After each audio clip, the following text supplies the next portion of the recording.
Hey folks, welcome to week 7. It's rough draft time, and I know that can cause a lot of agita among some of us as we sit down to write. You know, I get extreme writer's block sometimes, and looking at a blank page or a blank screen just like sends me off the rails. So if you're like that, here to offer a little advice.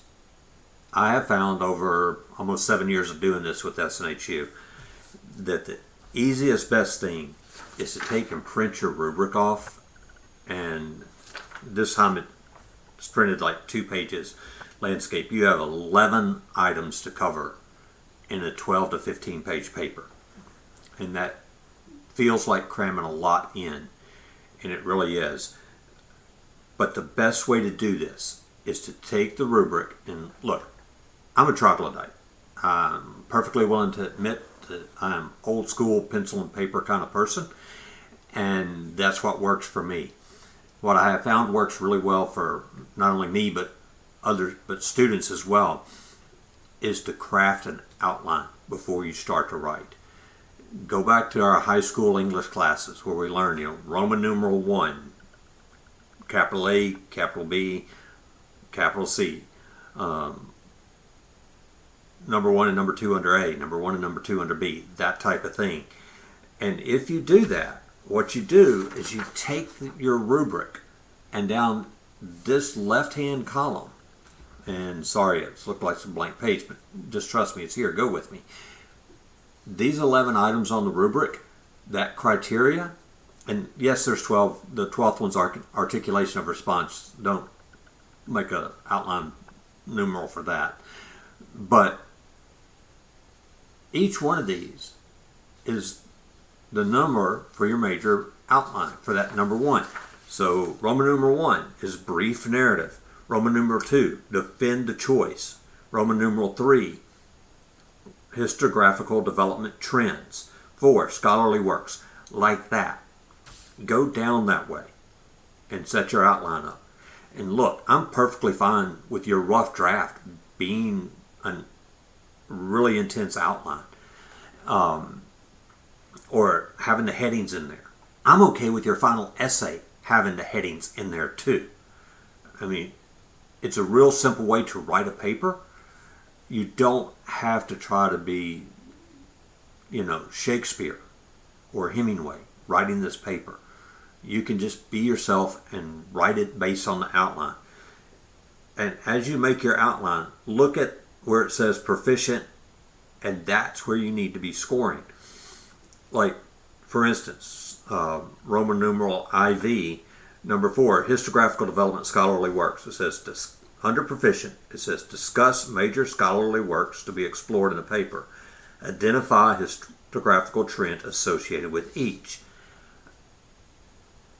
That's a page right there. I'm doing my 6 sources. This is the trend they fit into. This is the lens they're using. Show me that kind of stuff. As far as the next one, interpretation, conclusions, or argument, just identify for each of the sources. Dr. Smith, writing in this paper, made this argument. That's where you need to be to proficient. Don't have to get flowery with your words. Don't add a lot of fluffy words. However, therefore, as I said before, as seen earlier in the page, you don't have to go there. Just write it clean and move through those. If you're working off 6 or 8 to 10 sources, you're going to find those are filling up pages each time. Okay?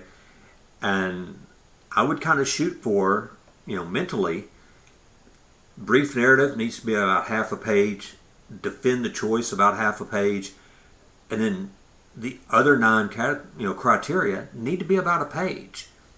And if you can kind of hit that mark for each criteria, you're going to end up around 12 pages, not counting your cover sheet, not counting the bibliographies.